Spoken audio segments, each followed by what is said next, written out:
Good morning. I'm in Forest Grove, Oregon today, and I'm taking my step van to the mechanic. I'm going to have them look at a number of things that I've noticed over the past few days driving it around. There's a few things I want to get done, just a standard oil change with all of the filters, get all the fuel filters changed out, transmission fluid. So those are the basics to get myself on the road. Also want them to do a brake check all the way around just to sort of look at the brakes and see how those are, the condition of those. And then a few more problematic things. I've noticed that on a cold start early in the morning, like this morning, that it will send out a cloud, a billow of white smoke, and that will last for just a few minutes and then completely go away. From my research and what I understand, that's extra fuel that's going in the cylinder or cylinders, and that is getting burnt off, and that might be a fuel or an injector. Might be an injector that needs to be worked on or tweaked or replaced. So there's that, and then having a little bit of an electrical issue. I'm not sure if I'm going to have them track that down or not, but basically all of the gauges on my dash are now dead. Those were working for the first couple of days, so I'm not sure if I'll have them troubleshoot it or if I'll try to find some sort of diagram of the fuse box so I can diagnose that myself. So anyway, I'm going to start this up and head about 20 minutes down to a special diesel mechanic here in Hillsboro and see if I can get some quotes for the work that I need to have done. I've arrived at Hillsboro Diesel, where they're going to give me some price quotes and possibly do some mechanical work for me. I'm going to go and talk to the guys. I'm editing this episode right now, and I realized that I never did record a video explaining what the mechanic told me when I went to Hillsboro Diesel. Basically, they gave me a bunch of price quotes: $350 for an oil change, $350 for a transmission fluid service. They wanted about $1,100 to do just an inspection to see if the killer dowel pin had been installed or not.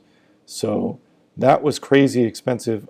To me, all of those were really expensive because I'm used to just driving a gas vehicle where you go to a lube place and you get an oil change for $30 or $40.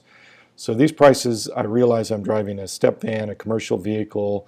It's in a whole different category, but it was mind-blowing to go from $35, $40 up to $350.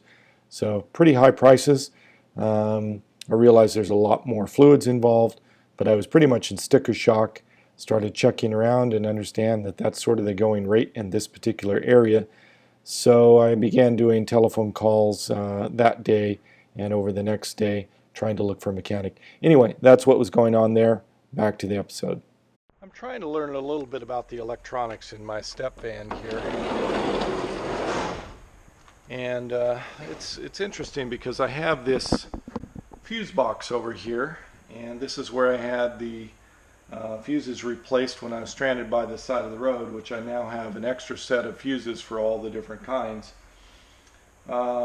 Recently, Meryl and I were trying to troubleshoot the windshield wipers and playing with the fuse box, pulling all the fuses out and putting them back in and looking at the connections.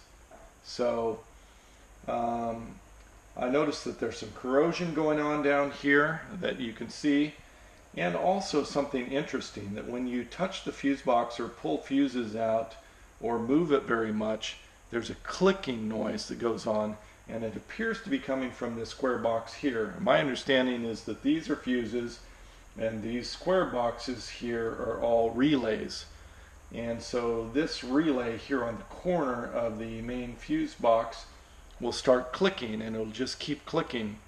So I think that this is probably a source of some of the problems that are going on, or at least a symptom of the problem. Perhaps there's a short or disconnect somewhere else.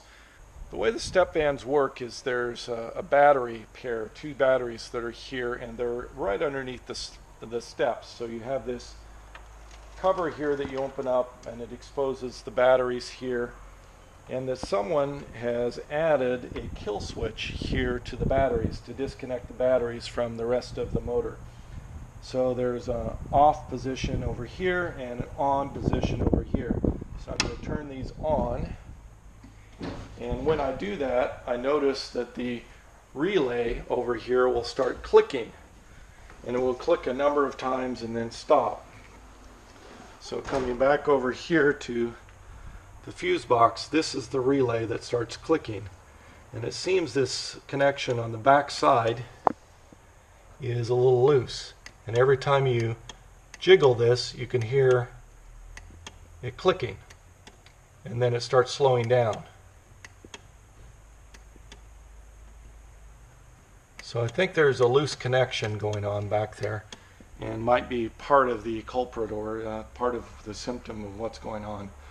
I don't know enough about electronics. I'm just trying to figure this out by sleuthing around, unplugging things, trying to clean them up, try to clean up these connections on the fuses, and track down why the windshield wipers are not getting power. Right now the turn signals went out today. They were working early on when I started driving the vehicle, and now they're dead. So I'm trying to figure out which one of the fuses controls the turn signals and sort of troubleshoot that.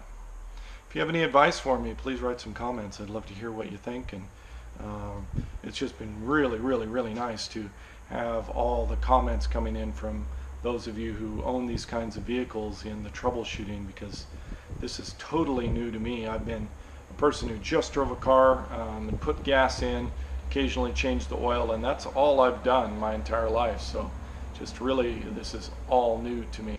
Thank you so much for watching and subscribing. See you next episode.